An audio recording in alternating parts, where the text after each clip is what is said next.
नगराउनु न नगराउनु न सुन्नु न मैले कुरा गर्दैछु त नगराउनु अब सुन्नुहोस् त्यो कुरा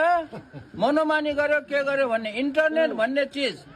कुन बेलामा ल्याए त्यो कुरा थाहा पाउनुहोस् इन्टरनेट भन्ने चिज एकदम सुन्नुहोस् कुन बेलामा ल्याए त्यो कुरा सुन्नुहोस् न जुन बेलामा नेपालको यो गाउँ गाउँमा मोबाइल भन्ने आएकै थिएन इन्टरनेट भनेको के हो जनताले सुनेको पनि थिएन अनि इन्टरनेट भनेको के हो जनताले त के सरकारलाई पनि थाहा थिएन त्यति बेला मैले यो एउटा उदाहरण देखाउनको लागि इन्टरनेट ल्याएको हो यसो गरेर ल्याउन सकिन्छ भनेर गरेको हो यो काम नगराउनु न नगराउनु न सुन्नु न मैले कुरा गर्दैछु त नगराउनु तपाईँले त बिथोल्न गरे जस्तो कुरा गर्नु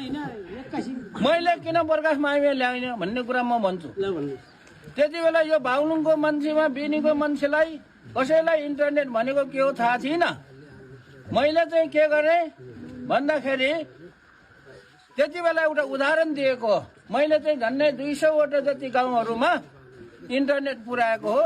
मेरो प्रयासले पुर्याएको सरकारले पुर्याउनु पर्ने थियो त्यो कुरा सरकारले पुर्याउँछ कि भनेर मैले उदाहरण देखाइदिएको सरकारको त ढङ्गै आएन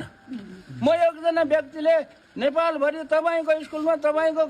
जतासुकै ल्याइदिन सक्छु र त्यही पनि मैले सकेको त गरेकै हो के तपाईँले त्यसरी चाहिँ हामीलाई किन छुट्याइस् भनेर भन्नु पाउनुहुन्न बुझ्नुभयो नि उति बेलाको जमाना अहिलेको जमाना होइन 25 वर्ष अगाडिको कुरा हो त्यो त्यसैले त्यो हो